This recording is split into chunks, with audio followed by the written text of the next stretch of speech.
Bismillahirrahmanirrahim. Assalamualaikum warahmatullahi wabarakatuh. Alhamdulillahi rabbil alamin. Wassalatu wassalamu ala rasulillahil karim Nabiyyina Muhammadin wa ala alihi wa sahbihi wa dhurriyyatihi wa ummatihi ila yaumiddin. Saudara-saudariku, Alhamdulillah, bersyukur pada Allah subhanahu wa ta'ala, kita telah disampaikan pada hari ke-7 di bulan Dzulhijjah tahun 1441 Hijrah. Mari kita syukuri ini dengan cara meningkatkan amal soleh kita, baik kuantitas ataupun kualitasnya.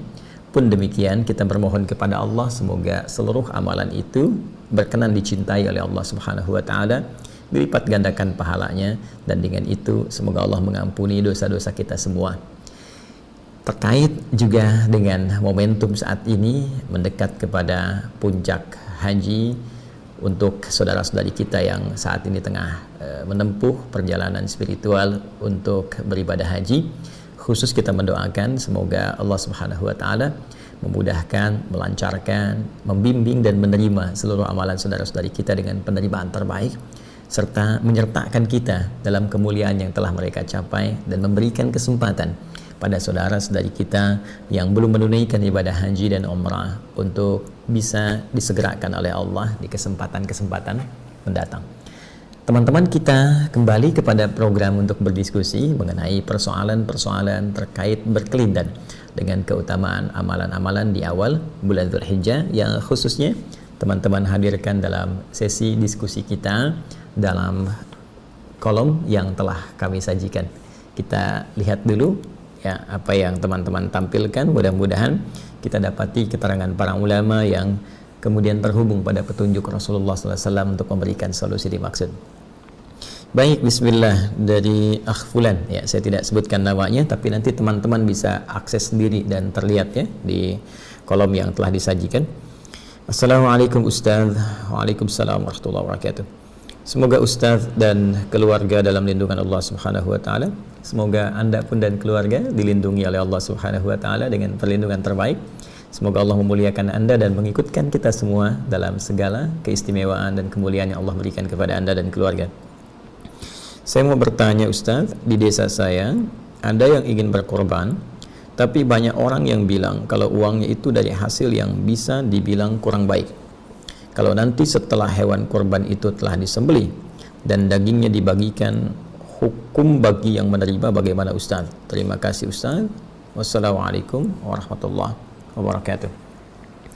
Baik, saya kira ini teman-teman sekalian terkait berkelindan juga dengan beberapa pertanyaan-pertanyaan yang disampaikan oleh kawan-kawan yang sifatnya bisa sejenis, ya, semacam bagaimana menerima undangan kan dari satu sosok atau pihak yang diduga pekerjaannya misalnya kurang baik, atau menerima hadiah atau sumbangan dan sejenisnya.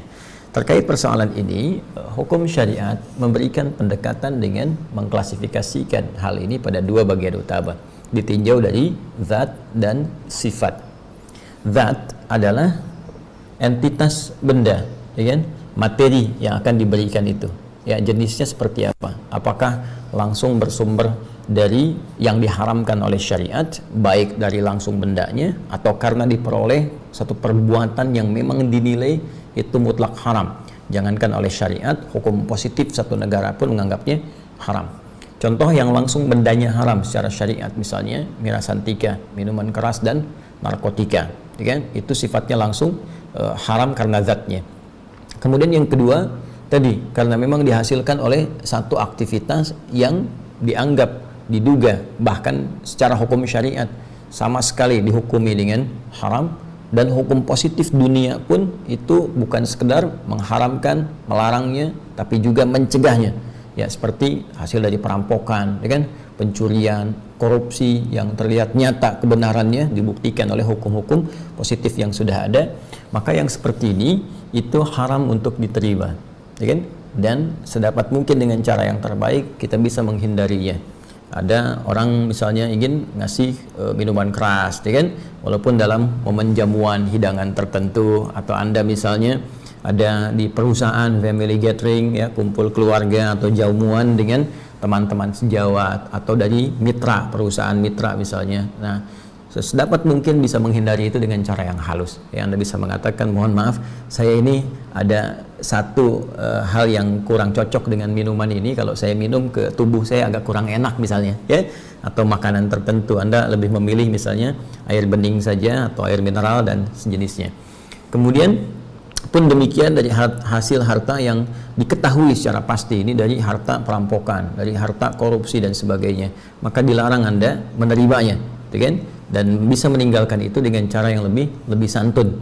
Ya, misal ada yang mau nyumbang ke masjid atau misalnya nyumbang semacam hewan kurban dan Anda tahu dibuktikan secara faktual, ya, secara hukum juga positif bahwa ini hasil dari harta yang tidak dibenarkan, maka Anda bisa mengatakan dengan cara-cara yang halus, misalnya, mohon maaf, di sini kuotanya sudah habis, jadi nggak bisa menerima yang ini, ya kan?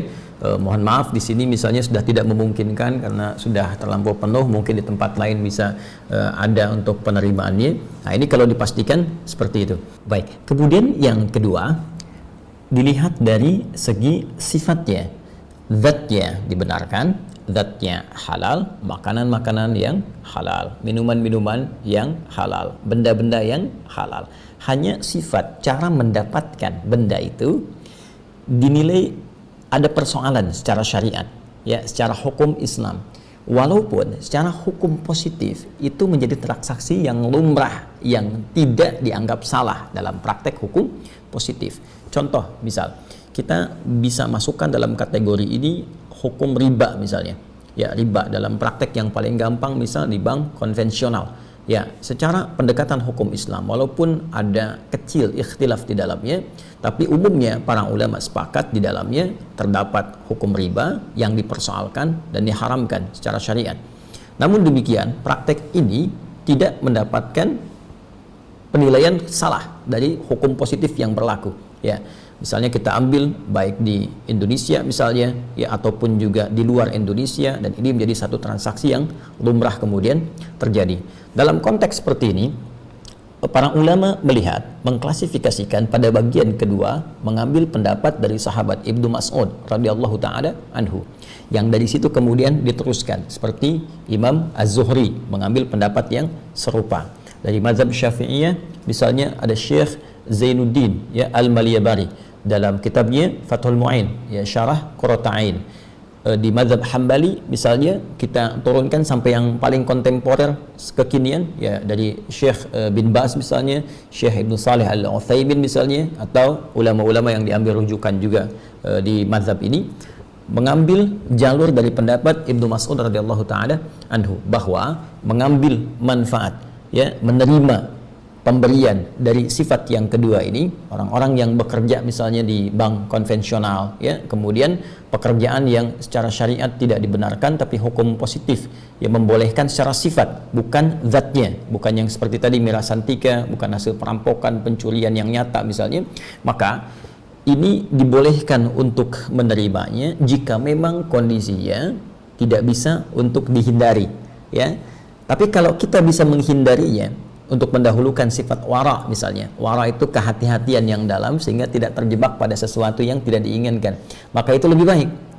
Nah, sekarang Ustaz, kalau saya menerima, yang dosa siapa? Maka di sini ulama bersepakat yang menanggung dosanya adalah orang yang melakukan perbuatannya. Jadi yang tadi, dia yang ribanya itu yang dosanya, jadi yang bekerjanya, cara bekerja dia dibenarkan secara hukum positif maksud saya, ya, dibenarkan secara hukum positif, dia tidak mencuri, dia tidak merampok, jadi yang didapatkan dari dia itu legal, benar barangnya, cuma sifatnya secara syariat itu bermasalah. Karena sifatnya secara syariat bermasalah, dia sendiri itu kemudian dipandang salah secara syariat. Tapi kemudian kalau dia berbagi lewat harta itu kepada orang lain, maka jika sekali lagi tidak mampu dia menghindarinya, ya, misalnya harus menerima itu, kemudian misalnya tak bisa menghindari untuk bisa makan, ya, dari situ atau menerima karena kebutuhan tertentu, maka dibenarkan walaupun dosanya tetap ditanggung oleh yang pertama tadi, ya, pelakunya. Jadi yang kerja di ribanya dia yang berdosa, tapi yang menerima tadi yang tak sanggup menghindari itu tidak mendapatkan bagian dari dosanya. Ya, demikian penjelasan dari para ulama terkait dengan kasus ini. Walaupun kesimpulannya, ya pada akhirnya para ulama mendorong kita untuk bersikap wara yaitu kehati-hatian. Ya, Imam An-Nawawi itu pernah memasukkan kehati-hatian ini dalam hadis yang ke-6 di Al-Arba'in An-Nawawiyah dari 42 hadis, ya, tentang innal halala bayyinun wa innal harama bayyinun wa bainahuma umurun mushtabihat. Ya, yang sampai ke kalimat famanittaqas syubhat faqad istabra'a lidinihi wa irdi. Ya, di antara yang halal itu jelas, yang haram itu jelas, di antara keduanya ada yang syubhat, ada yang meragukan. Nah, pada konteks yang meragukan ini, meninggalkan itu akan lebih bagus karena menyelamatkan dari kehormatan dan hal-hal yang mungkin bisa jadi salah dalam pandangan syariat. Nah, itu kondisi yang kita bisa bagi dua. Yang ketiga, ini ada tambahan. Tambahannya adalah, ini orang ini bekerja pada yang halal, ada juga halalnya, tapi juga misalnya terlihat juga masuk pada yang disoal secara syariat, haramnya. Ya, jadi kita lihat nih, ada pekerjaannya yang halal, dia dagang dengan cara yang benar, ya, caranya bagus, tapi juga dia misalnya pinjam, ya, ke bank konvensional yang ada ribanya misalnya. Nah, kita nggak tahu nih dia bercampur di situ. Maka dalam konteks ini para ulama melihat, silahkan tampilkan husnudzan, prasangka kita yang paling terbaik, yang umumnya kita bisa lihat ini banyak halalnya atau banyak di haramnya. Kalau kita duga misalnya yang halalnya lebih banyak dan ada kebutuhan di dalamnya, maka silahkan, tidak jadi masalah ketika kemudian Anda ingin mengambil bagian dari itu. Jadi kalau dalam konteks ini datang kemudian ke satu tempat untuk berkorban dengan sifat yang pertama, kita bisa menolak dengan yang halus. Dengan sifat yang kedua, zatnya benar, hewannya benar, dikerjakan dalam pekerjaan yang benar secara hukum positif, tapi secara syariat bermasalah, kita juga tidak punya hak untuk menolak itu. Kita boleh menerima jika memang itu dibagikan pada fakir, miskin atau du'afa yang memang membutuhkan, gak bisa menghindarinya, maka boleh mereka memakannya, walaupun dosa ribanya tetap ditanggung oleh bagian yang pertama. Ya, dalil dari pendapat sahabat tadi dikembalikan kepada interaksi Nabi yang pernah berinteraksi dengan orang-orang Yahudi, padahal mereka itu pelaku riba. Ya, yang paling populer adalah hadis tentang seorang Yahudi. Ya, kanat Yahudiyatun, seorang perempuan Yahudi, atatin Nabi sallallahu alaihi wasallam, mendatangi Nabi sallallahu alaihi wasallam bisyatin masmumah faakala minha, menghidangkan satu hidangan kambing, menu kambing yang ternyata sengaja dia racuni untuk mengetes ini Nabi bukan. Kalau Nabi pasti akan tahu itu beracun, kalau bukan tidak akan tahu bahwa itu beracun. Faakala minha, maka Nabi memakan ya sebagian dari itu, dan ketika akan dimakan itu kemudian bicara, ya, dagingnya itu bicara, tulangnya bicara bahwa ini saya telah diracun, ya, maka Nabi memuntahkan itu. Cuma ada sebagian sahabat yang telah memakannya dan kemudian ada yang sekarat, ada yang meninggal dunia. Setelah mengetahui itu, perempuan Yahudi ini masuk Islam tapi tetap dihukum, ya, dengan hukuman qisas, dan dia pun kemudian dihukum mati karena dengan perbuatan itu. Dalilnya apa terkait ini? Dalilnya, syahidnya, ya, buktinya mengambil dari hadis ini adalah Nabi SAW tetap datang pada jamuannya. Padahal dia orang perempuan Yahudi, ya kan? Padahal dia bertransaksi juga mungkin kesehariannya tidak lepas dari hal-hal yang disoal secara hukum Islam, tapi Nabi tetap datang untuk menghormati undangan itu, jamuan itu, dan terjadilah peristiwa tadi untuk menunjukkan kebenaran risalah Nabi Sallallahu Alaihi Wasallam. Jadi kalau ada orang-orang yang kemudian bertransaksi dalam kehidupan dengan sifat-sifat tadi, maka berlakulah hukum yang telah tadi disampaikan. Hanya inilah indahnya begitu Allah menjaga Nabi sallallahu alaihi wasallam, Nabi tidak memakan makanan itu, ya, jadi baru masuk ke mulutnya kemudian dimuntahkan kembali karena sifat-sifat yang tadi disebutkan diterangkan dalam hadis yang dimaksudkan. Saya kira demikian teman-teman sekalian, semoga bisa bermanfaat.